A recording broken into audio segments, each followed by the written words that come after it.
Today marks exactly 6 years since former Bafana Bafana and Orlando Pirates captain Senzo Meyiwa was shot dead. I'm happy to announce that there's been a breakthrough in the Senzo Meyiwa murder case. The first 5 suspects have been arrested.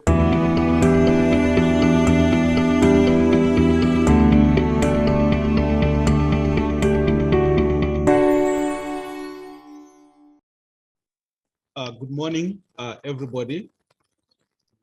And good morning to people who are here physically, and also those who are following these proceedings of this press conference online.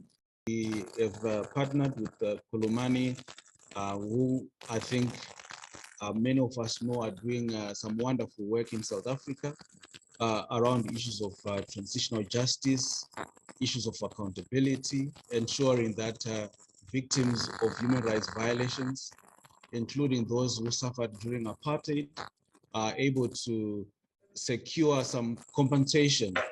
But for today, we are focusing on from state capture to a police state, the application of human rights precepts to the emergence of a return to a police state in South Africa.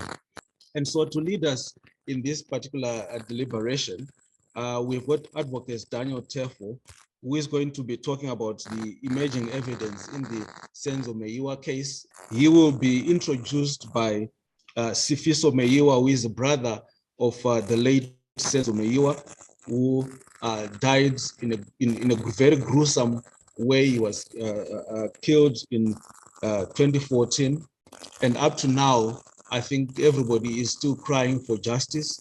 I'm the one who appointed Advocate Teffo Malaselo after we noticed that the police arrested wrong suspects, since I was advised by people who wanted this case to be solved. And we met with Advocate Teffo. He worked for police service for 19 years. We trusted him because of the cases that he won, and we agreed in terms and conditions. There is no funding for this. He's doing this out of the heart because he's an advocate for human rights. Greetings. The long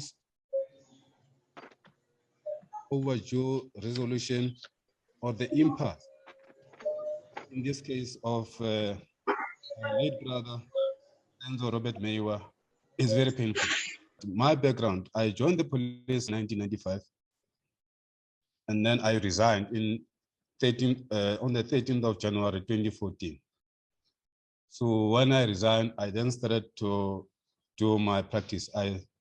So from 1995 until when I resigned from the police, I've worked at various units within the police. As a constable or student constable, I've been the bobby on the trap, patrolling, attending the complaints as a normal police officer. By the time when I resigned as a warrant officer, I already had my degree as LLB, which I studied while I was in the police. It was during late 2000 when I approached University of Pretoria Centre for Human Rights. I was so much interested in their LLM program.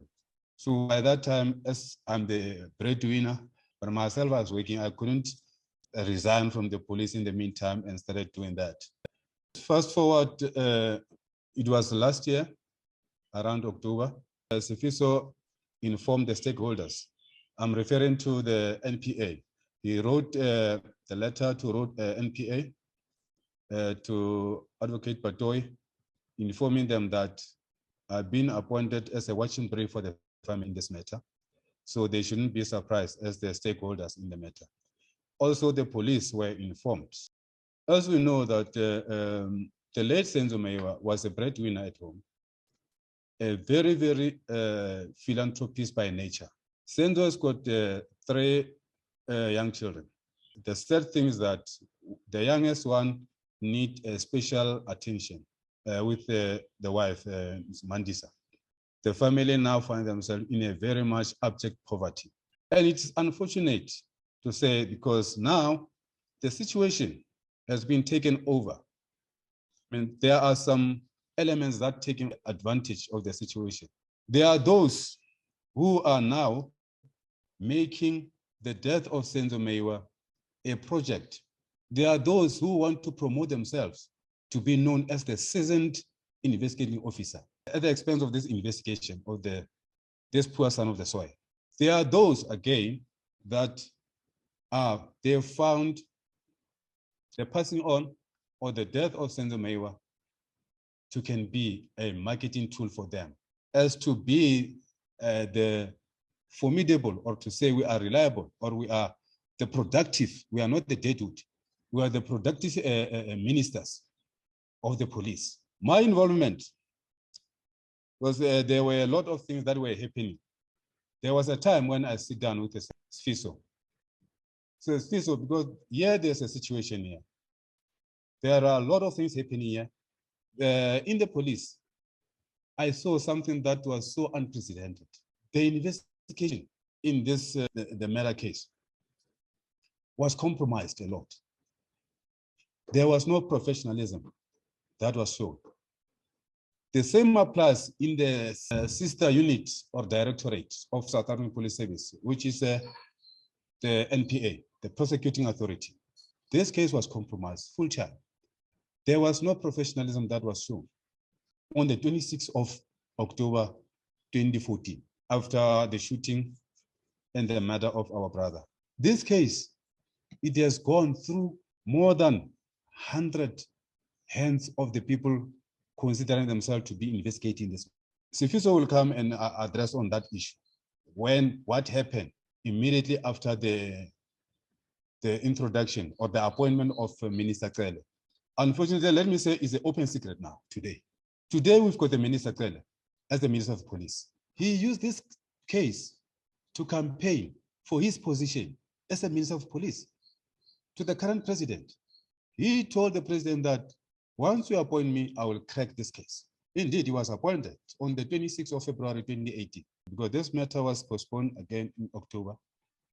It appeared before the court in October this year, 25th of October, and then the case was postponed to April next year.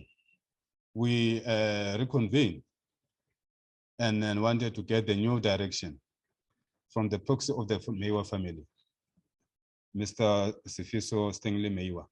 He broke to me a very, very sad news.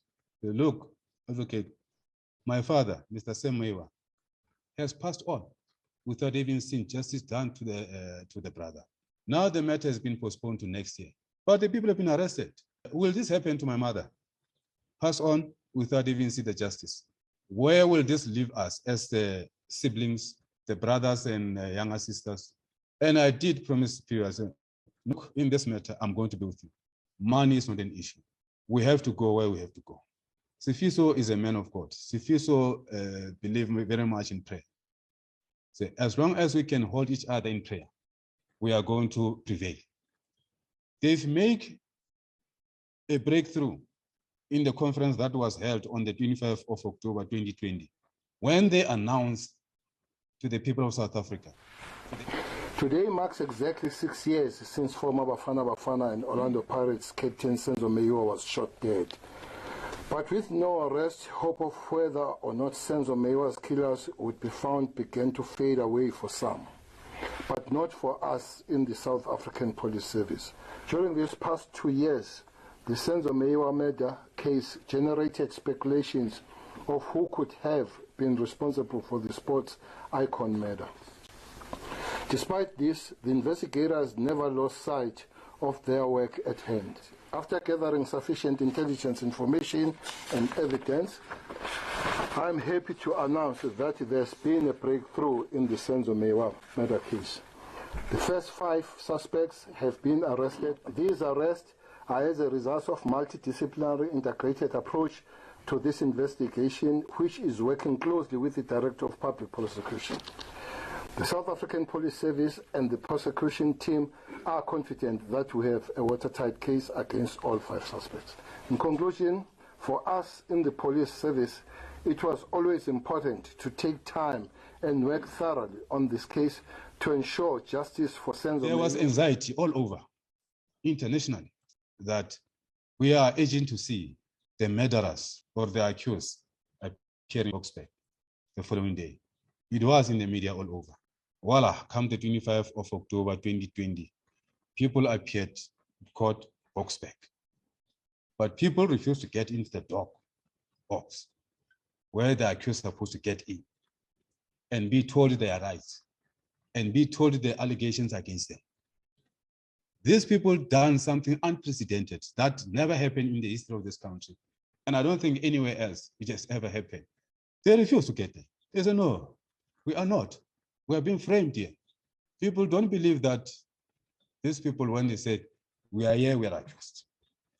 We are not. And one of them said it clear that people who are supposed to be here, they've got the money, they cannot come here. So we are found to be a vulnerable people. We are scapegoats. That thing surprised many people. Even the magistrate was surprised. Normally, when there is the people, the suspect or the accused of a high-profile case that to appear, is a tradition, is a norm in this country, whereby you will see a reinforced security, the police service, the TRT, the task force, and all those, you may name it. But surprisingly, in that scenario, what was on the side? It was security beefed up by the prison warders, beefed up by the Ekurhuleni Metro Police. The police that you will see there, they are the court ordered that we normally see. And you can see they've got nothing to do with that case. The only people who've got something to do with this case are the heavily armed prison officials, heavily armed Ekurhuleni Metro Police officials. You are told by the whole Minister of Police and the senior management of South African Police Service that we have breakthrough in the case. People will appear tomorrow. But amongst those people, none of those people who were in the house when the disease was shot and killed, none of them. Good work, Minister of Police. Good work, National Commissioner. Good work, the Brigadier who is leading the investigation, Mr. Keninda. South African Police Service is working, is professional. The NPA is working, is professional. There's a prosecution, whereby we know the motto of or the policy that prosecuting without fear, favor, and prejudice. But that was not the manner in which we know prosecution.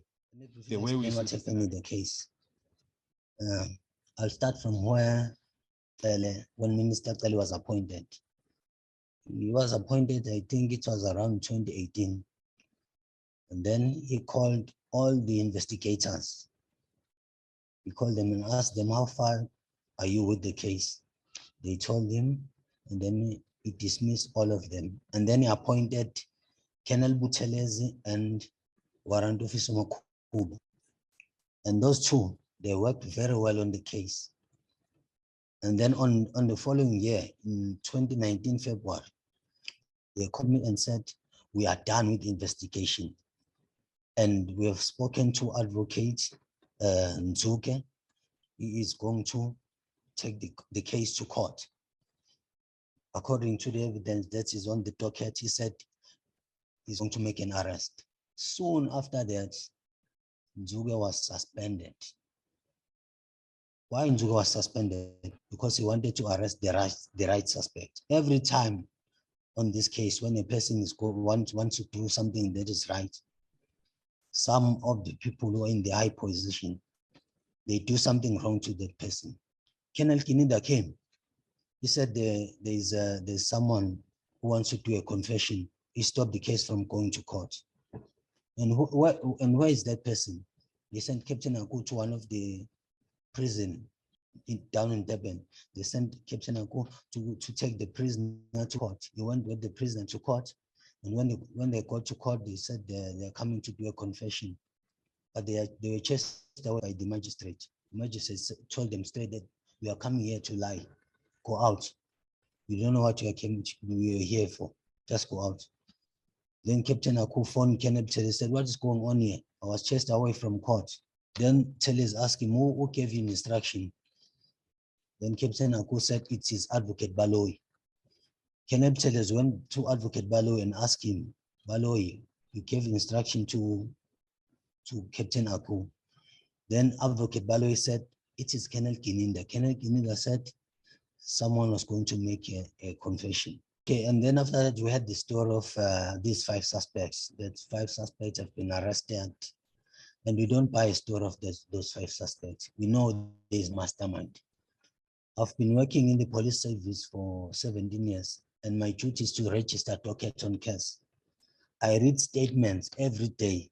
You see on a docket where there's a hitman, when a hitman comes into your house, when he finds 3 people in the house, he doesn't shoot the one person and then leave the other witnesses.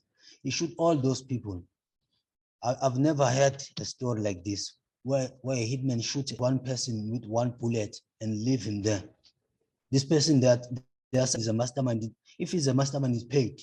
You can't shoot him with 1 bullet and leave the witnesses. And when I check on the system, all these 5 suspects are not charged. And another thing, these witnesses, some of the witnesses, some of the people who are inside the house, Mthokozisi and Tumelo, I know them. They are my friends, and we're also friends. And he told me the story that they're all telling us. He said the person who entered the house was carrying a firearm with a wheel. A firearm with a wheel, it is a 38 special.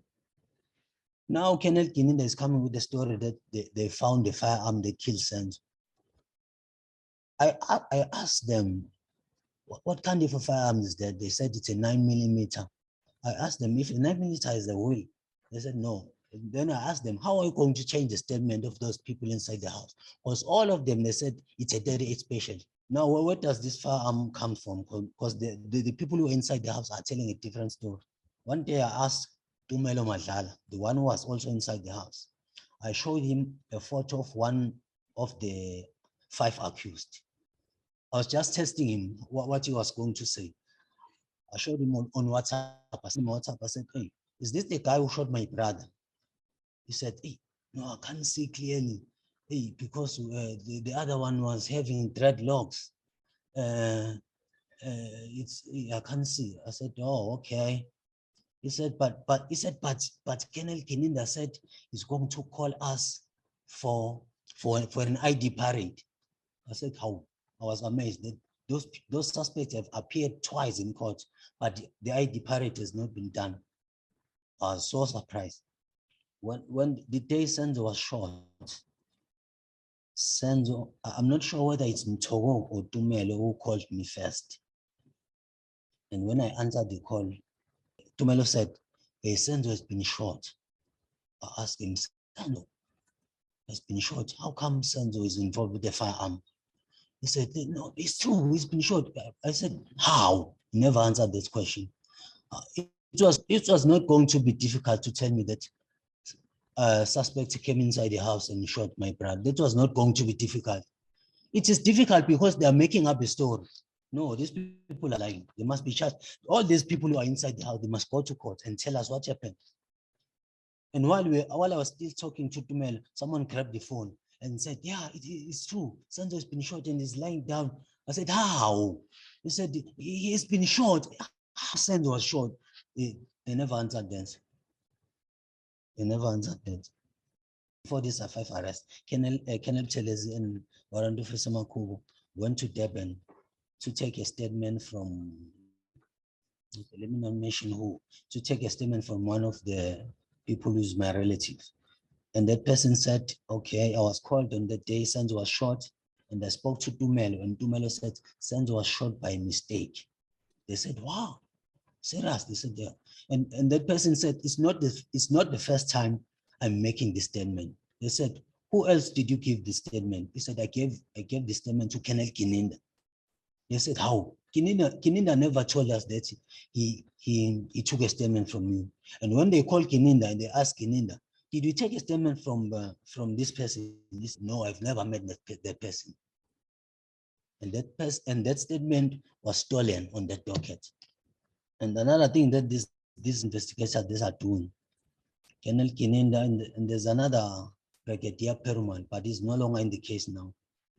Colonel Kininda, they forced Mthokozisi and Tumelo Madlala to open cases at Bheki Police Station. Those cases were opened on the 18th of last year, 18 of February 2020. How do I know this? I spoke to Tumelo, and Tumelo told me that, hey, Brigadier Perumal was here. They are going to take me for an ID parade. I said, oh, that's good. It means someone has been arrested. He said, we hope so. And he also said, even Kenneth Kininda is also on his way coming. I said, okay, all right. Then later, when I called him, he didn't answer. Then the following day, he answered me. He answered me on WhatsApp. He said, hey, those people, they just took us to Bheki police station. They made us to stay there for a long time, asking us questions. He didn't say to me that they forced them to open cases. But I only find out this because I worked at Bheki before. Some policemen in Bheki, they told me that some of the policemen came there with Ntozis and Tumelo, and they opened cases. They gave me the case numbers, and I also checked those cases. It's case 158 of 2020 and case 159 of 2020. Those two cases they open against Soweto Mandlans. Soweto Mandlans is the author of the book about Senzo's life. On that case, they opened a case of fraud. They said Soweto Mandlans wrote something that they didn't say. He lied about what he wrote on the book. That's what he said. They are doing this to Soweto. Some of the people they broke to Soweto Mandlans' house. They stole his laptop. They stole everything because they knew that Soweto took statement from many people and also from Tumelo and Tozis.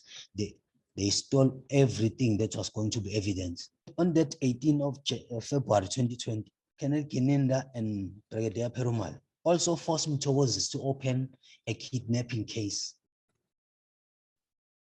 They said Tozis was kidnapped by Kenneth Cele and Makubu. They took him to Johannesburg. But Tozis was not kidnapped.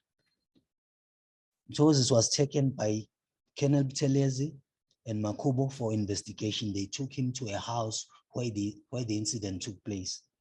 Because Tozis said he was inside the house and the shot was fired and he went outside to jump over a fence. They took him to that house and they said, oh, okay, show us how did you jump? He couldn't. That's the only thing they wanted to do. Now they are lying that Mtozis was kidnapped. Why they are doing this now? Because Mtozis was taken on the 14th of January 2019, but Kininda and Brigadier Peruma, they forced him to go and open the case on the 18th of February. For the whole month, he's not opening a case. I was appointed after that first appearance. And my meeting after that with the Swiss was that, advocate, we don't agree. Those people are not the right people. Our standpoint as the family here, we can tell. During the time of my brother's killing or shooting, their alibi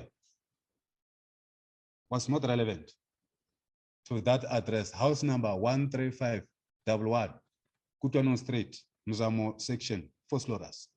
If you can be able to pin their phones, it will never put you anywhere next to that scenario on the 26th of October 2014. Now, why would the South African Police Service do that? The right people were not brought. Are they being protected? What is happening? All right, the time goes on, we will hear. I've also explained to him what is happening to me. I didn't vote this year because on the 1st of November, 4:30 in the morning, police officers came to my place in Joburg. I was arrested, taken straight to Hosimampuru, where I was sentenced without having appeared before the judge. The allegation against me was that there's a contempt of court, which I don't know.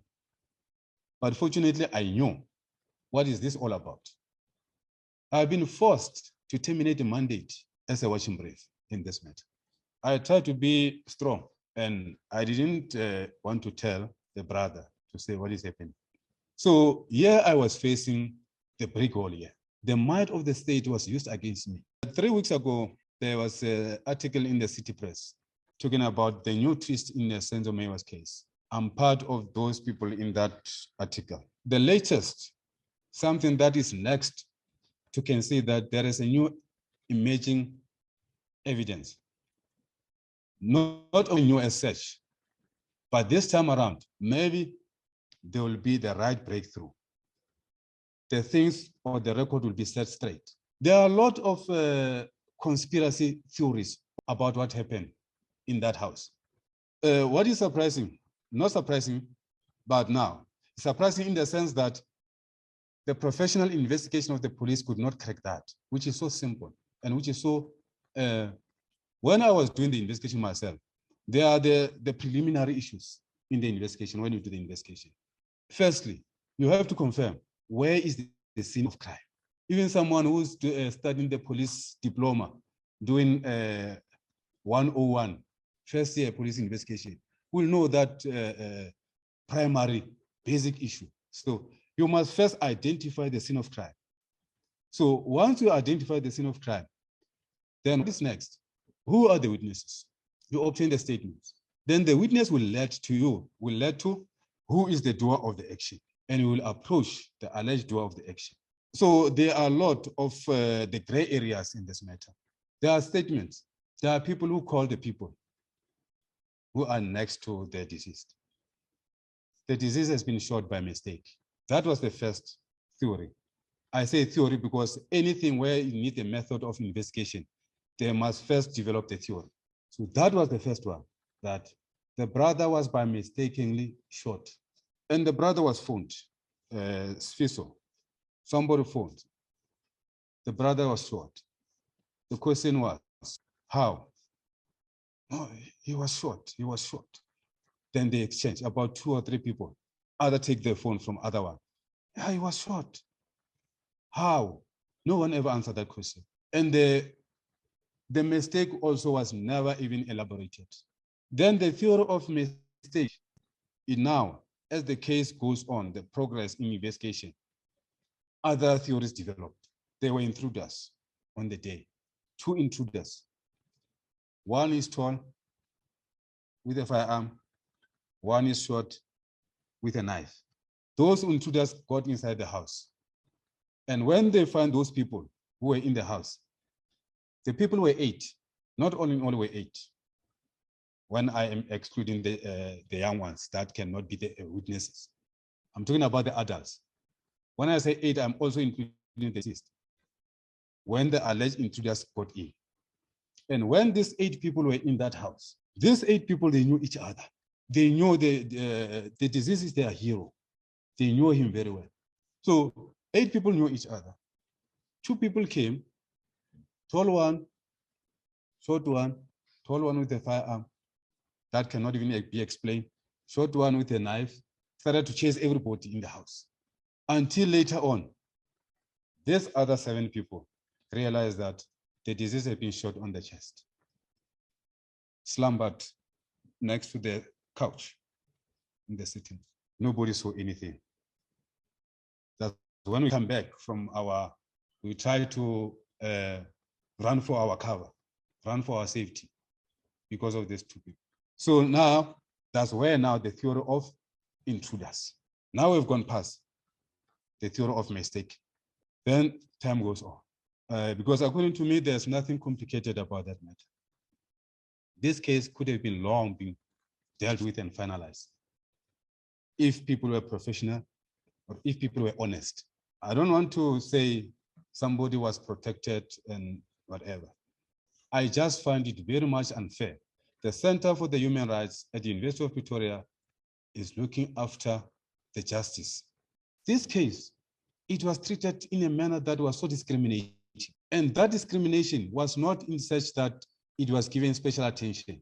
It was discriminated in such a way that it should fail. The right people should not appear, should not see the day in court. The Meyiwa family never say, our son was international soccer star. We need a special treatment. We need a special investigation. They never said that. We need a professional, a clear, undiscriminating investigation. Get to the core. Unfortunately, the old man passed on without having seen that justice happen. And the old lady says, enough is enough. It cannot be now. Me, I'm leaving, following my husband without this justice. When there was announcement that there is a breakthrough in 2020, October the 25, what the people never knew about is that there was a case because there were two teams here. This matter was investigated initially by Lieutenant Colonel Joyce Utelezi and Warrant Officer Makubu. After appointment of Bheki Cele, as I said, that he campaigned for his position, promising the president that I'm going to crack this matter once you appoint me. Because Bheki Cele loves so much to be next to the police. When Makubu and Utelezi were investigating, those are the seasoned investigators. They made no wrong. They were coming right with this matter. Later on, the team of National Commissioner and the minister was imposed on them. That team is not a secret about that. It was a team led by Brigadier Kininda, Bongani Nicholas Kininda. We should say the name because this person was an investigating officer and he was the leading investigating officer. Even now, I spoke to him. And there's other case that I'm doing that is in High Court in Johannesburg. Kininda is the leading investigating officer in that matter. Then investigating officer Kininda and his team of two officers, they took over the matter. Makubu, Utelezi are distancing themselves from this arrest. So the case that was opened by, the case that I said is not known, is case number, is a first order case number 375 of January 2019. This was opened by Colonel Utelezi. Why that case? Because it was realized that on the 26th of October 2014, the charges are defeating the ends of justice and murder. Why defeating the ends of justice?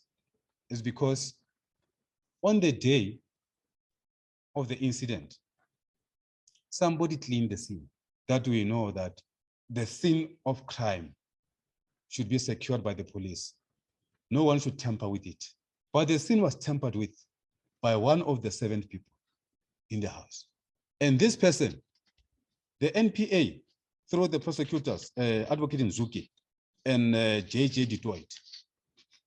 Fortunately, the old man, J.J. Detroit, is on pension, but he was there during that 2019. He's the one that, together with Nzuki, they were responsible for this case that is not known. And this case, the people who are leading are in front, who are the stakeholders, who want to be seen to be participating in this. They didn't want this case to be known. They say, no, this case, we'll deal with it later.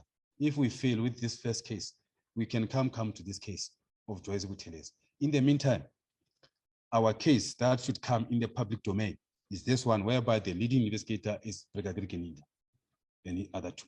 Is the one that has been postponed to next year. Is the one that appeared and the people were read their charges case under this case.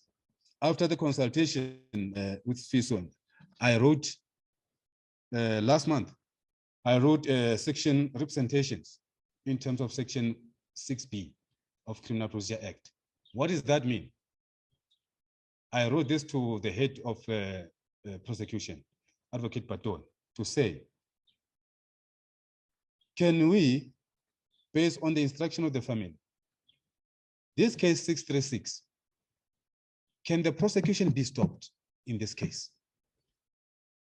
Because the arrested people are wrong people.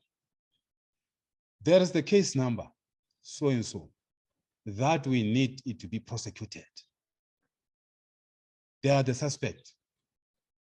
And those suspects, they have already, for the lack of the better word, they are already incriminated themselves. What do I mean by so saying? I mean, the suspect in this case of Advocate Nzuke and Advocate J.J. Detroit, they confirmed their alibi on the 26th of October 2014. They said we were there and confirmed that we saw the disease was shot. But as to say who shot the disease and other things, those are the relevant things for the court, is a substance. So what we are saying is that these people, they need to go in court and to tell the court, this is what has happened. Because these people in that case number 636, they say they cannot tell anything. They said they were not anywhere next to the scene. There's no way that they could have killed Senzo. They are being framed. I didn't get the response from Shamila Dito. Instead, I got the response from the prosecutor, Advocate George Baloyi. He's the one who is a prosecutor in this matter. He responded to me on the 9th. Then I phoned him. I said, Advocate Baloyi, with the due respect, Section 6, if you don't know, the provision of Section 6 for your information, I need your boss to respond. You responded to me. You know the standpoint of the family. Why I'm saying this? Can you believe that the prosecutor in this matter asked me as a watching brief? He said, Advocate, what is the family's standpoint about our arrest of 5 people? I said, the family said, you have made a blunder. The prosecutor is not so sure about the suspects in his case. How is it going to start formulating the strategy of making sure that these people are convicted if you are not sure as a prosecutor that I've got the right people? Where on earth have you ever seen such happening? That's one of the wonders. That's one of the issues that this case is going to reveal to the people of South Africa. The prosecutor is not so sure about the people arrested. Then he responded that, like I said, he just said to me, no, Advocate, insofar as this matter is concerned, we have responded to you on the 5th of February, 2021. He wrote only 2 paragraphs, responding to my representations in terms of Section 6B of Criminal Procedure Act, which needed Shamila Batoyi as the head to say, we stop the prosecution in this matter. Because I even schooled him. I even said to him, Advocate Baloyi, look, I was expecting that Advocate Batoyi will call everybody who's involved here, including your boss in South Gauteng, DPP, Mr. Chauke, including your boss in North Gauteng, DPP, Mr. Mzinyati. But now it seems as if Advocate Batoyi, she doesn't want to entangle herself in this one. You are stand alone now. You are left alone, Mr. Baloyi. And next week, there is a press conference about this. You know what Baloyi said to me? Good luck, Advocate, about the press conference. He said, good luck today. I said, no, I'm going to tell it all. And I'm going even to say that. It's not a secret. We are talking. And there is also the outstanding meeting that we're supposed to have attended with the family. That never worked, never materialized. Isn't it that when I am the bereaved family, my relatives has been killed and the prosecution alleged to have made an arrest, and the police, they've made an arrest. The prosecution prosecuted. Will I not be the first one to be informed with every development in this matter? But what we find strange in this matter, in particular, in relation to the prosecutor and the team led by the Brigadier Gininda, these people, they don't talk to the family of Meyiwa. They treat family of Meyiwa as the enemies because they don't agree to their arrest and their prosecution. Now, instead, the team that has been sidelined is the team that is giving the family the progress, the team of Buthelezi and Makubu. So that's where the matter is now. So no response from Advocate Batoyi. And then I said to Baloyi, the old woman says, the chances of one to pass on in this earth has been increased by the Omicron and the Corona. Will the old woman be there next year, Ibrahim? No one is God here, and I don't want anybody to play God here. But the logic should tell. And it's clear that under this 636 case, with the 5 suspects arrested, I mean, there will never be trial. Why the case has been postponed? But the people are in the cells, are in the correctional centers, actually. Why? Can there be a trial? No, they say, no, look, the reason for the postponement of this matter for next year, Ibrahim, on the 25th of October this year, when we were at court, the representative of the certain accused there, for which they are the people from legal aid, they said they were not available. The date of 25 October did not suit them. That's why we postponed this matter to next year. And what's surprising, or the miracle in this matter, people got arrested by the police. They got prosecuted by the prosecuting authority. And these people, when they were at court, they said, no, we don't need the bail. And we don't want to hire the lawyers. Why is the NPA and the police forcing these people to have the lawyers from the legal aid? That's another thing that is happening. People are forced, they are imposing the legal aid people on this so-called, I don't know whether to call them suspect or accused, is because the first day when they appear in court, the 26th of October 2020, these people, it has been revealed, these 5 people are not charged. And what does it mean if you are not charged, but you have already appeared before the court? It means that you appeared before the magistrate or the presiding officer in court without having been told the reason of you coming before this presiding person. You are not told you are right. You are not told the reason why you are in court. You just find yourself in court. Hence, those people are saying, no, we are the scapegoat. The people who are supposed to be here, they've got the money. They cannot come here. We are framed. These people, when they were arrested, will be told that they were having their own sins. Some they got them in correction center already. They've got their own cases, different to this one. But today they find themselves being the serious accused of having killed the late Senzo Meyiwa. So Advocate Du Toit went on pension before this matter can be dealt, and he was coming right. There is indictment of 7 accused. Yeah, there is indictment of 7 accused. When these people were arrested, there was intervention from the police, from the NPA, in particular from the police, because the right people who were in the house could have been arrested during the time of Advocate Du Toit and Nzuke to issue the warrant of arrest. Then the police came and said, no, don't arrest those people who were in the house. We've got the people that will, they are going to confess. Stop arresting those people. Stop issuing of the warrant of arrest for those people. Then came 5 people. If the second theory from that house of 2 intruders, then why do we have extra 3 people? In the house, the shot were 2. It's not disputed. The firearm came with one of the people who was, one of the people among the 7 people. It's not a dispute. It's not a dispute. It's a murder weapon. But now, something that is a mystery, and you need to think about it. And the reason we say, the people in the house must go to court to tell the world what happened. Because as much as it's not a dispute that among the 7 people, one of them is the one who brought the murder weapon, and he shot on the floor. He didn't shoot the deceased.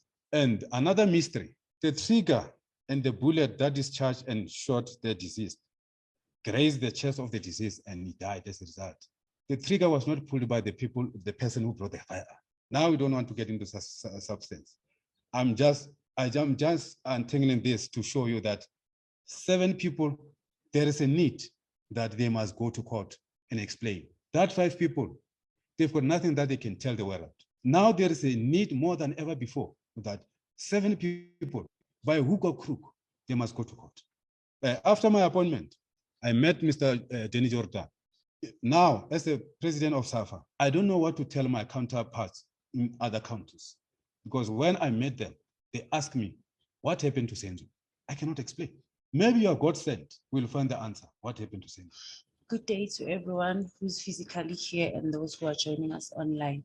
My name is Ms Mapisa, the younger sister of Mthokoziseni Mapisa. All the 5 accused are from the same village. They are more like brothers. They grew up together, except for Untanzi. Tanzi is younger than them.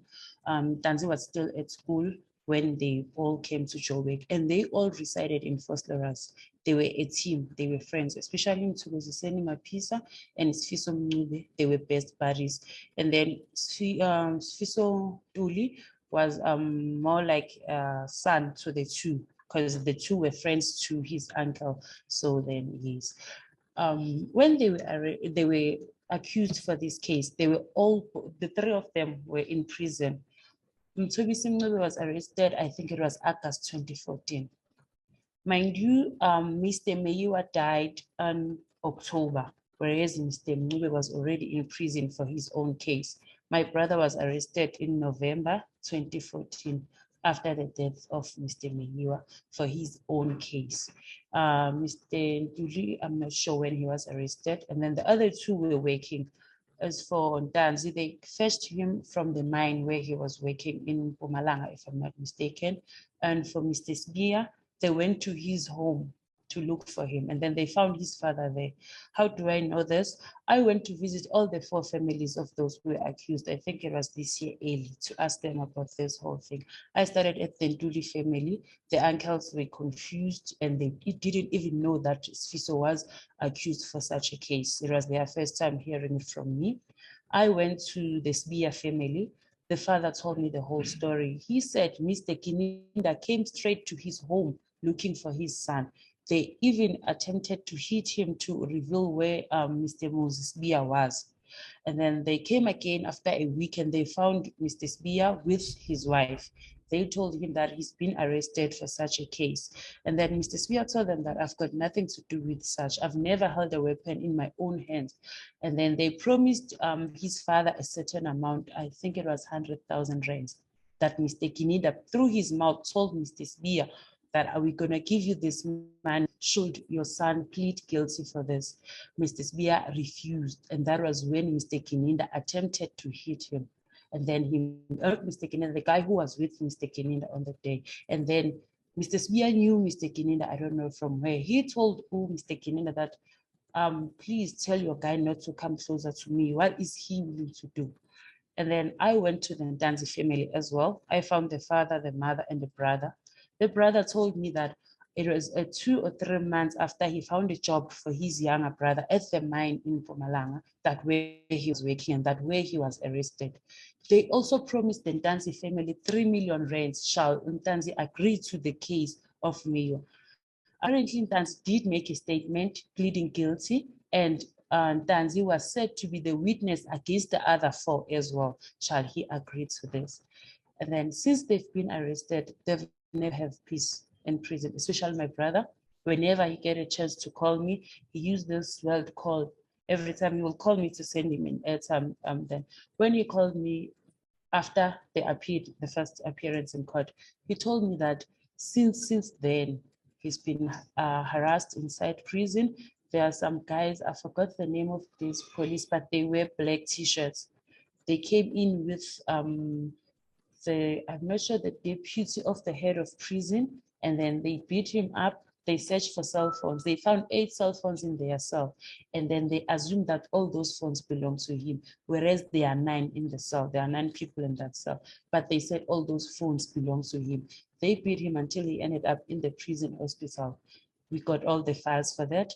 And then again, after a week or so, those same guys came again with the head of prison. Again, they beat him up. They broke every appliance that belonged to him, from the kettle, the iron, the radio, everything that belonged to him. They broke everything, telling him to plead guilty for the case. He told them, I won't plead guilty for something that I do not know. I was not even around Joburg during the death of Mr. Meyiwa. So after that, everything has been awkward for them in prison. Mr. Mncube was then removed from the prison we knew. We don't know where he is. And then we've been hearing rumors that he's around Pretoria. The family have never seen him ever since. They've been asking me if I know anything because they are all in KZN and neither of them is in Joburg. It's only my brother that I get access to go and visit. And whenever I go there and visit, there's this lady who was there. I'm not sure if she's called a receptionist or something, but the one who makes the bookings for the prison visits. That lady always like makes those bad remarks on me, telling people that I'm this girl who goes around making rumors, saying that my brother is being harassed in prison. Whereas I've got all the evidence that my brother was harassed. We've got the hospital files from the prison that my brother was beaten up. They made up a story and said it's the inmates that beat him up. Then he told them that no inmate would have done that to him. Even the inmates did tell that it was a group of people wearing black t-shirts that came through to beat him up. And then he tried to open a case to the head of prison, but then that case was dismissed. We don't know how. And then I decided to make a post on Facebook. The post went viral. That's how I get to meet Mr. Meyiwa. And then Mr. Meyiwa introduced me to Mr. Teffo. And then Mr. Meyiwa is the one who has been giving me a backup and everything in this. I went to Whistleblowers next to the Kumalo house where they used to stay. I found the house was sold to somebody else. I went alone there, asking people around what happened on the night of the incident. They told me that no one entered the house when they heard the gunshots, and no one left the house after the gunshot except for Ms. Kumalo, who was driving Mr. Meyiwa to the hospital. So my question is, how do the 5 get inside and hit one person in the house? According to my knowledge, when hitmen visit a certain house, they hit everyone who is inside that house to clear evidence. So how come they shot only one person and left the others? And how come one bullet, okay, how come 5 people shot one bullet in one house? Those were questions I asked. I asked them, why are the people who were in the house not appearing in court to testify or to be witnesses against this? Only to find out the case has got about 128 witnesses. I mean, where were those 128 people in one house? Those old people are called witnesses. And then we've been getting calls from different people telling us that police are going around Fosterers, buying people to go and testify to be witnesses in this case, saying that they know these people. Just because those 5 people used to stay in Fosterers, that is only how they linked them to the death of Mr. Meyiwa. So my plea in all of this is that they should take those people, the 7 people who were in the house, are the ones who are supposed to be appearing in court and telling the truth of what happened. Because we've got records going around of the call from, I don't know who that was, who linked that voice call. I used to have it on my phone. There was a call from Utumelo saying Senzo Meyiwa have been mistakenly shot by Mr. Longeswalo, who was inside the house. So question is, how are those statements changing? There are about more than 3 statements I've seen so far, because I've been doing this on my own. I've been getting threats of this saying I'm too young to be doing such investigation and my life is in danger, into an extent that Mr. Meyiwa even offered to give me a place of safety. I said, no, I don't need a place of safety. If I die, I die. This is my brother who's in prison. So I need the truth to be out. Either in a bad way or good way. In the end, I just want justice to be served. That's all that I need for my brother to be serving for his own sentence that he was serving before, not to be added on another case that he's got nothing to do with. So I went on and investigated. I've been writing posts on every social media platform that I've got access to, and to every media, papers, TVs, and everywhere where I can get reached to. I've been making reports to them, asking for other people's views about this, only to find the whole world can see that those people are being framed. Neither of them is involved. Thank you so much, everyone. I'm Patricia Mashale, all the way from Bloemfontein. I'm also working for the South African Police Service in the Firearm Registry. I've been there since 2007. I'm sure everyone has seen in the papers, read in the news, the state in which the CFR is in. People that are being appointed, especially at head office. Head office is a priority. Are people that doesn't have a clue on how firearms is working. The corruption that is happening up there is unbelievable. I have opened a can of worms when I came across weapons smuggling, firearms that are meant for destruction. They are being taken from the provincial police safes before they are distracted and then being sold by police officers. It's been reported to the Free State Management. They didn't do anything. I decided to go to the PCI. I reported it to the PCI. I was compromised because my identity was then revealed that I was the one who reported what was happening. And then I decided to withdraw from the investigation. Like the lady, I also wrote to different institutions, to papers, to everyone, to the Minister of Police, the Portfolio Committee, the National Commissioner, reporting to him, to them all, and nothing happened. And that's when the harassment began. That's when they came after me. As I was charged for a minor thing, I reported misconduct, serious misconduct of the Free State management, from the provincial commissioners down to brigadiers, to the nation, straight to national commissioner, because I couldn't go to the provincial commissioner because she's also implicated. And then that was on 6 January 2021. On 3rd April 2021, I was charged for misconduct by one of the generals that I reported to the National Commissioner. The funny thing is, he's the one who's appointing everyone. He's appointing the presiding officers, appointing everyone who's investigating. I decided to contact Advocate Teffo, also the help of the whistleblowers support group. And then Advocate Valley Hofmeyer, they started to assist me in this matter so that we can get it out of the police, because I knew I was going to be dismissed at the first hearing. And that one is still pending. Then the same Major General, which I reported then, he went to the domestic violence court and he opened a case of harassment against me because I reported him to the National Commissioner. And then he got a protection order against me.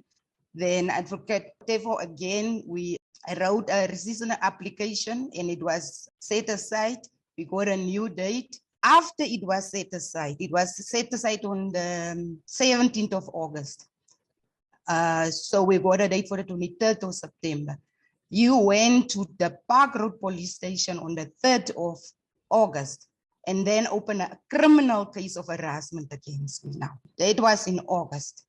On the 14th of October, 2021, 3 police officers came to my office. The investigation officer, which is Colonel Van Merwe, because the case was then now transferred from Bloemfontein to Welkom for investigation. So now this case was now so serious that they obtained a warrant of search and seizure against me.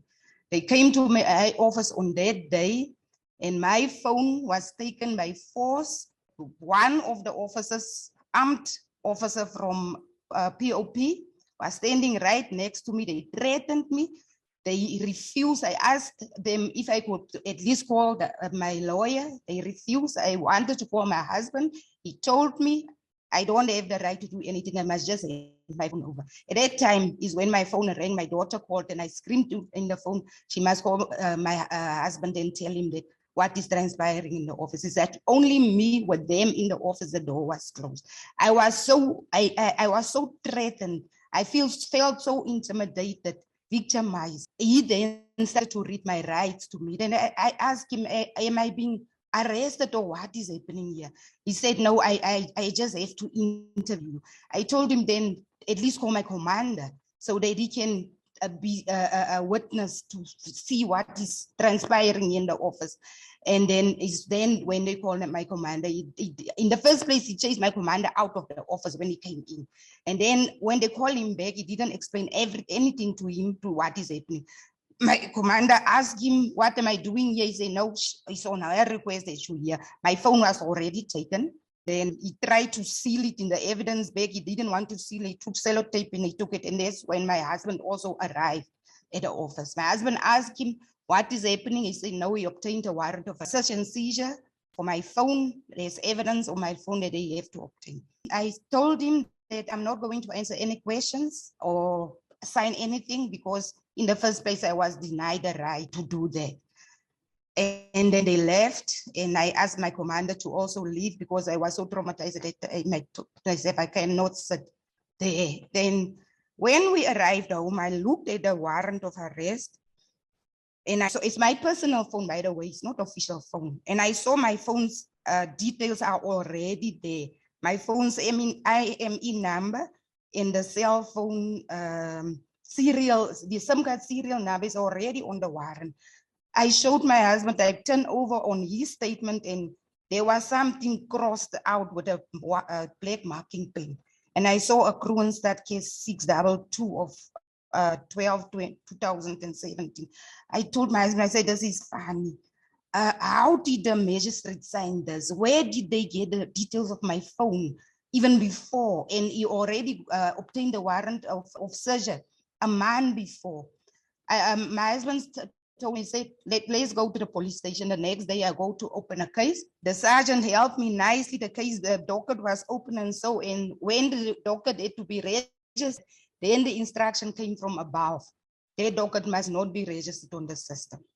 And then I was like, but how? No, our legal service, they told me that Colonel Dupree from legal services said, there's no elements of crime. I said, but I was robbed of my phone with a fake warrant of arrest. We even went to the court to confirm.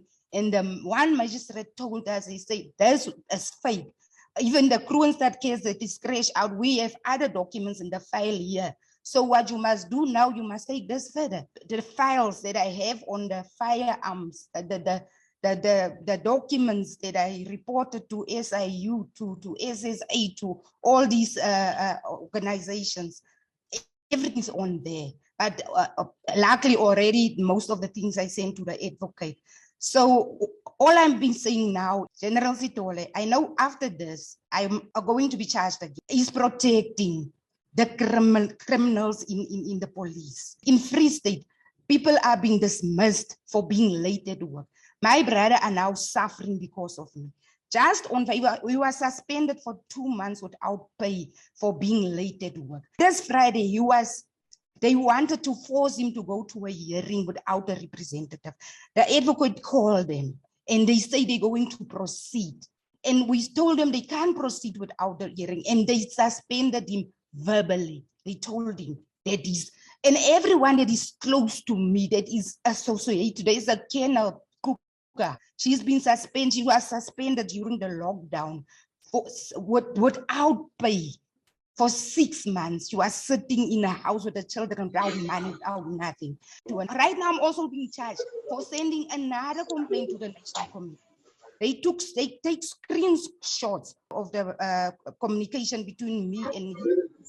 And they came to my office, they say, here's another charge. If the president is going to listen to this, he must really, really, really start with Free State. Free State is the worst in the country. In Free State is where everything happens. In Free State is where if you want to appoint a criminal or promote a criminal, you sit in a position of power. There is a lady leading visible policing. There have never been a police officer before in her life. She was appointed in 2011. She's leading seasoned police officers. Now, right now, where I work now, there are two the firearm components. There are only 2 commanders left that knows the work of firearms. The one is leaving now at the end of December. It will only be the provincial commander. When there is promotions and appointments, they promote their family, friends, and whatever. So I just wanted to say, firearms will never come right until something is done about it. I tell you, after 40 years of social work, it's such a joy in a sense. We're able to sit alongside people with such courage and agency and self-determination to make sure that they won't be trampled upon. So I really will be very brief, and I want to yield some of my time to Aris Danikas, who's actually in the room, to give us a little bit of a context and support as a former police reservist himself, who's now in exile in Greece. I actually work with, I prefer to call them witness bearers. Most people know them as whistleblowers. Those who have witnessed a crime or a serious ethical breach, but who are failed by the system and have to bear the burden of that truth. I got into this, I suppose, seriously in 2016, when one of my friends in the Amadiba Crisis Committee, Mazuka Khadebe, was shot and killed in a hail of bullets by 2 people posing as policemen, and their crime is still not been solved. And to this day, we are waiting for effective action. When that had happened, I had to stick my head above the parapet Social workers are not meant to become the story.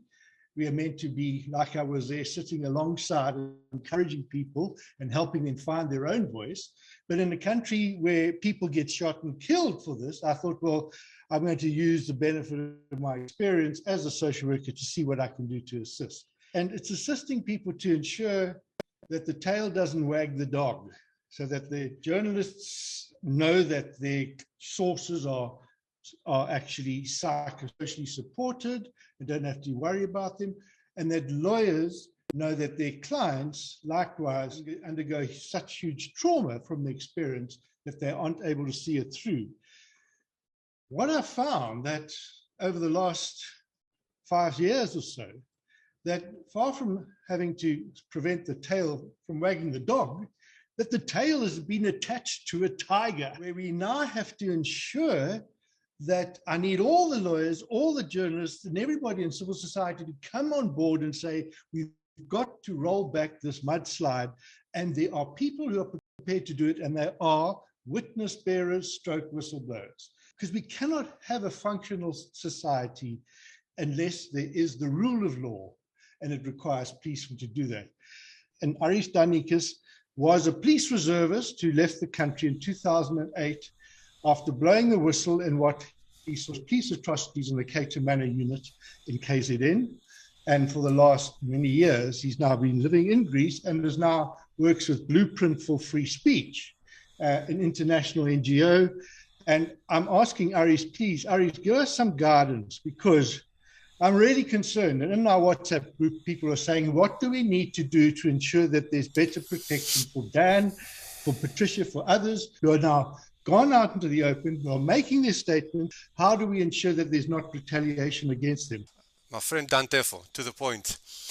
Tell your story publicly, internationally. Own it and voice yourself, just as you did today.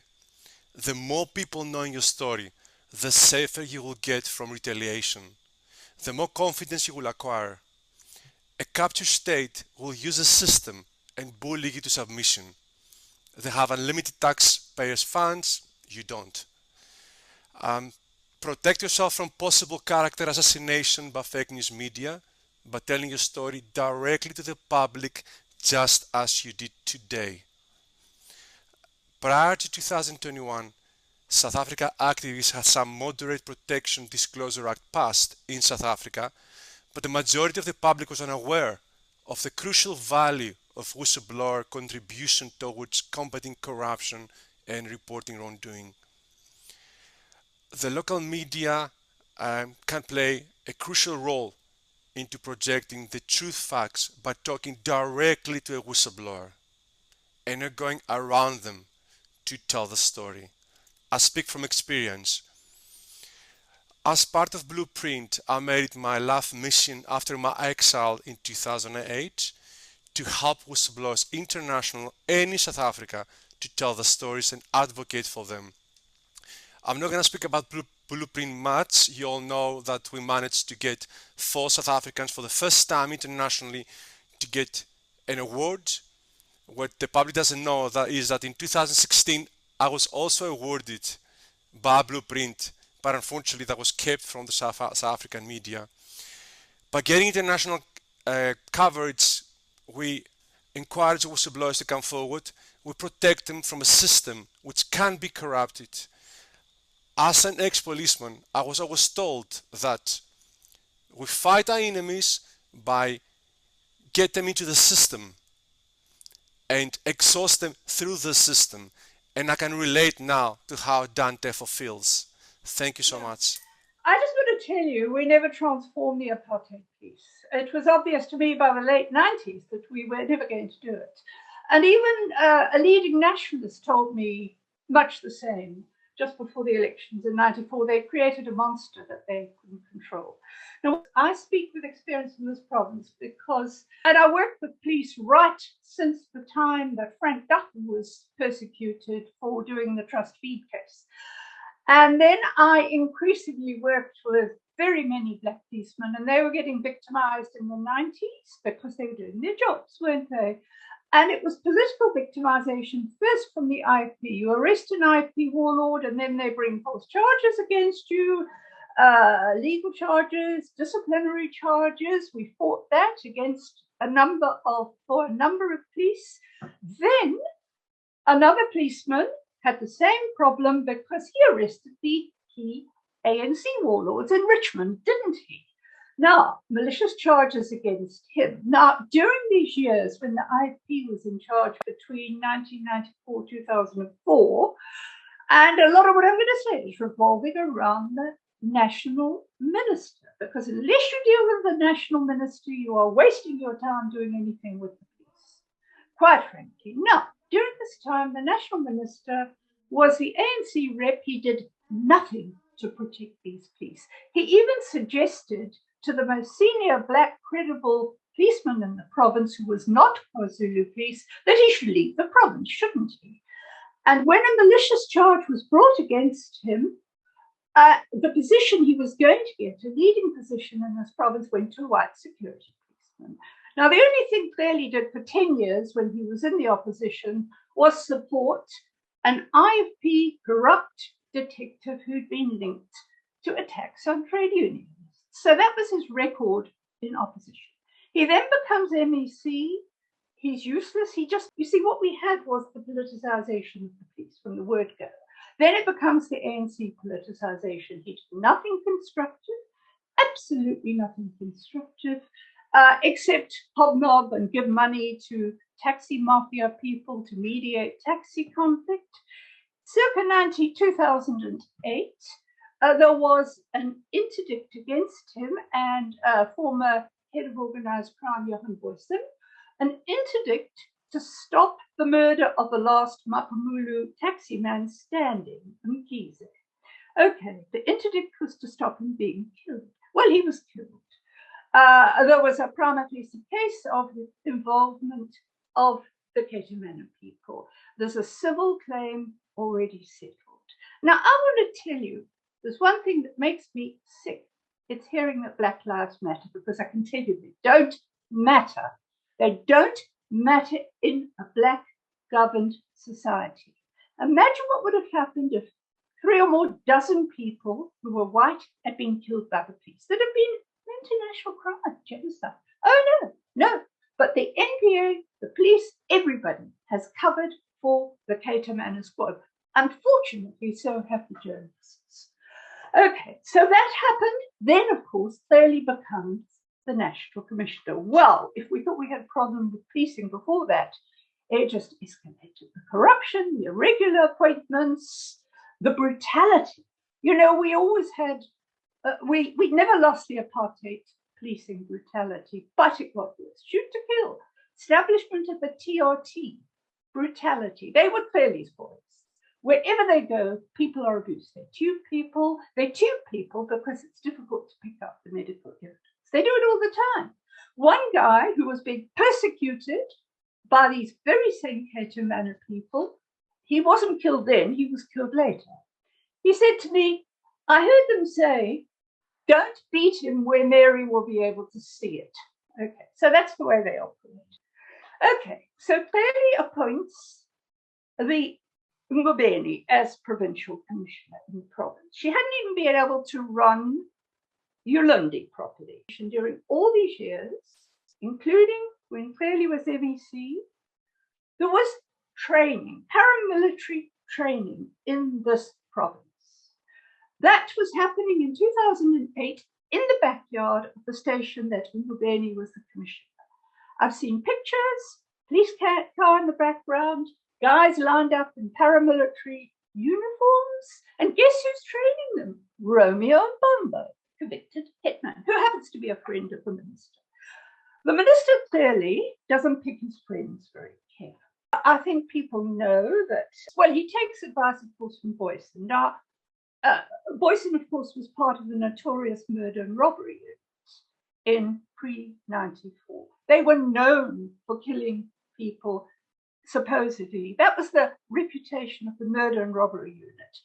And I must also tell you that people moved in and out of units, because another of Cele's advisors is Mr. Maramutu. Now, Mr. Maramutu was a policeman, an apartheid policeman, who was convicted of drug dealing. And I must stress to you that the apartheid police and military, the CCB, ran drugs as part of the chemical warfare program.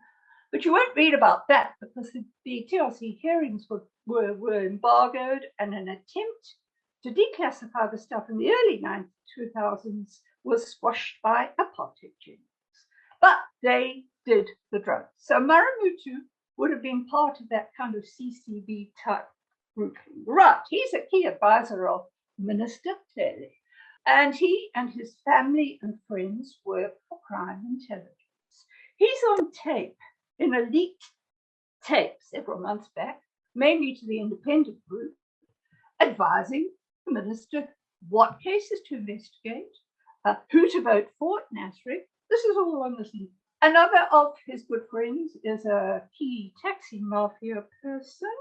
As the National Commissioner now, having created absolute havoc in his short term, which was carried on by Pieka, who took political instructions. We all knew that.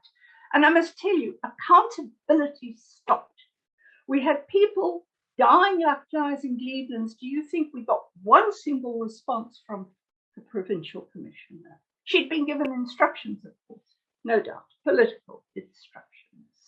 So then, after being dishonorably dismissed as national commissioner, his friend Ngubeni, the provincial commissioner, is currently facing charges for World Cup tender that's been dragging on for years. He was the accounting officer, and she's actually specifically fingered him as part of this tender. But it's another one that never ever gets. So this corruption mismanagement, we finally seem to have a bit of a change when Sitholi's appointed. You get some responses, you get a new person in the province, but that kind of fizzles out. So the minister's friends, I mean, is this appropriate to have a minister hobnobbing with a convicted drug dealer?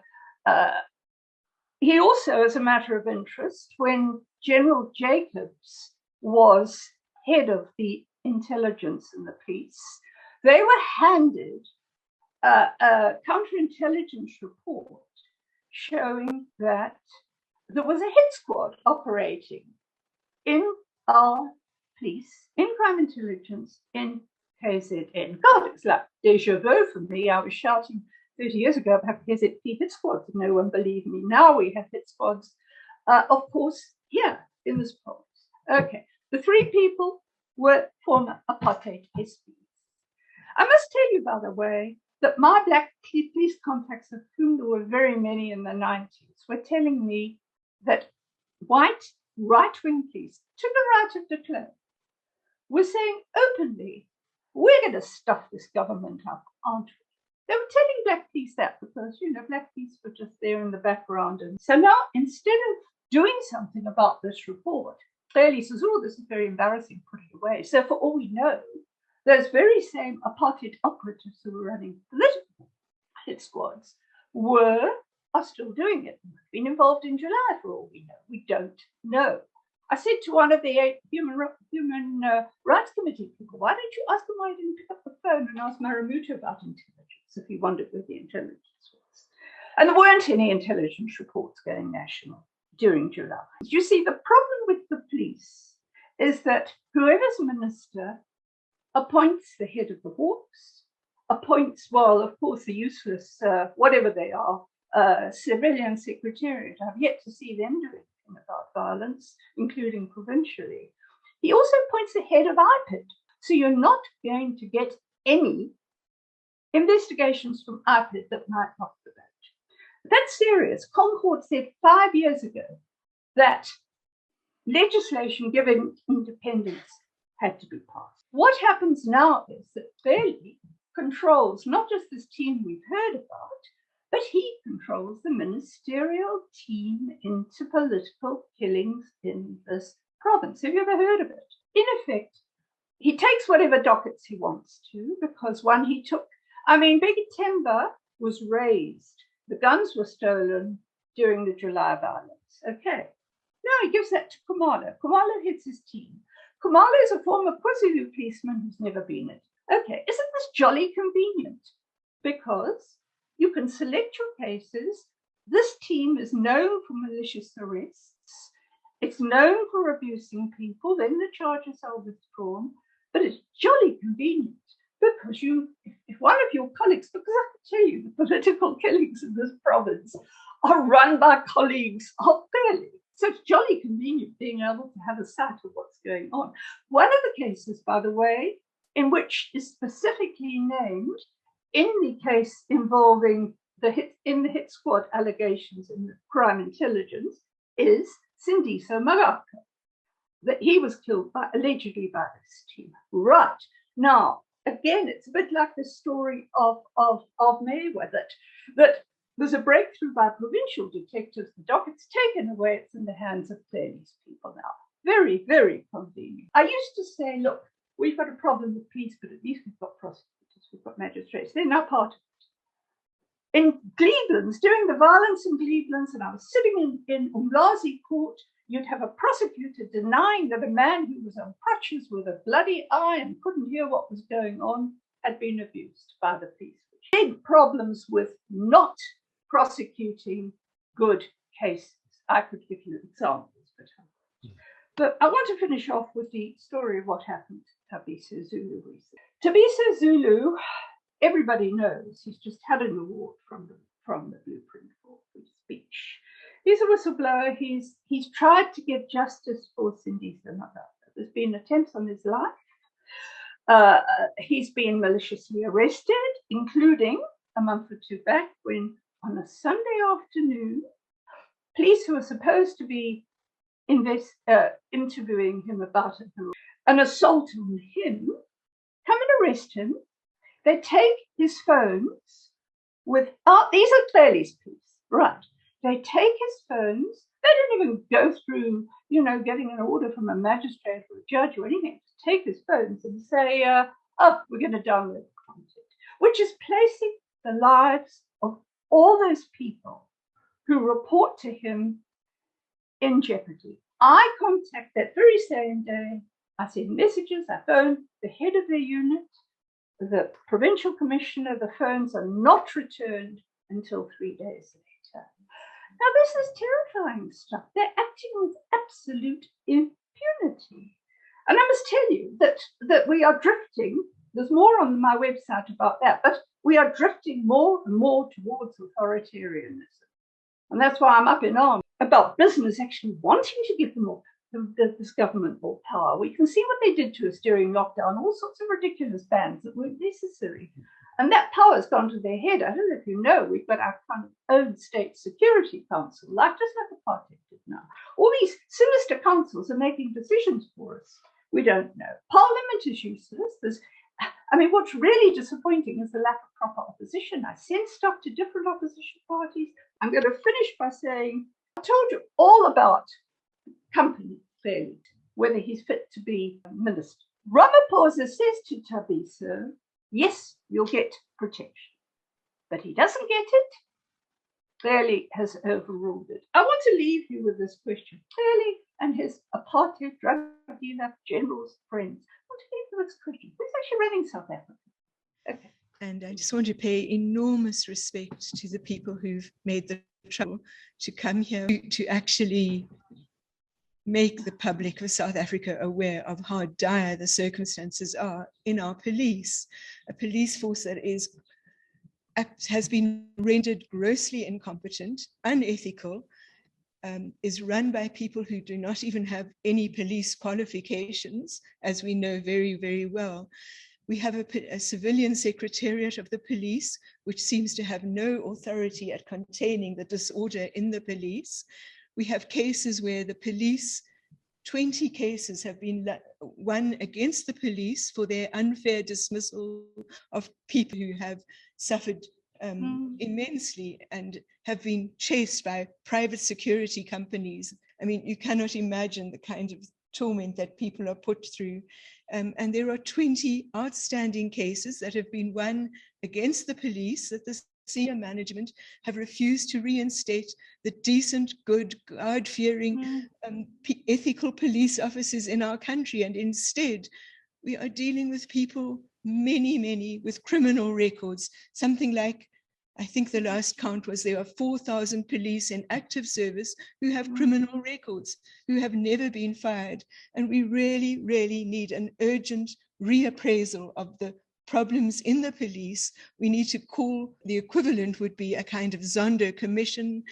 I don't know what we would call it, but we have to actually make sure that the safety and security of the people of this country is secured, because we have now a very, very professional police service. When I speak to people involved in the police, you can trace back, as Mary de Haas was saying, a lot of the problems derive from the kind of rudimentary training that people in the Homeland Police got. Many of the people in leadership in the police now come from that background. They have no specialization. So I'm just incredibly grateful to have this opportunity to put these things out there. We would love to take this forward. We would love, for instance, to see that Chamila Batoy orders the arrest of the 7 people in the house where Senzo Meyiwa was murdered, because they were all witnesses and they need to appear in court. And there doesn't need to be a custodial sentence, but there just needs to be a time for truth speaking and remedies for Senzo's mother and his family. And I don't think people realize that until there is a case in court and there's a judgment, the family are deprived of the insurance. So all these children who are being brought up don't have access to finances. The situation is very, very difficult. We try very much to get people involved in working on the ground, and we have huge problems, because what we are finding is the community police forums have become politicized and criminalized. So that system is failing everybody in the country. So we have very serious work to do together. Thank you, Marge. Thank you so much, everybody, for really coming to speak out, and I hopefully also that changes will be made to issues of witness protection and dealing with what John was calling witness bearers, who bear the burden of knowing the truth that sometimes doesn't come out, and which is supposed to come out for justice to be done. Thank you so much to Marge. As the Center for Human Rights, it is our mandate to provide spaces for people to be able to talk about human rights issues. This is why we are here. We are impartial in the manner that we provide such services. Having listened to the deliberations, is perhaps hopefully that this trial, when it comes to court, it shall be observed. There's what is called trial observation, and a number of international organizations do trial observations, is so that whoever is dealing with the case should then ensure that all processes are followed, that the fair trial rights of the accused persons are observed, and that also at the end of the day, justice is achieved and justice is delivered. Maybe organizations like International Commission of Jurists and others maybe within South Africa might be interested in observing the trial when it comes up, so that at the end of the day, justice is achieved. Otherwise, thank you so much to everybody. Thank you so much.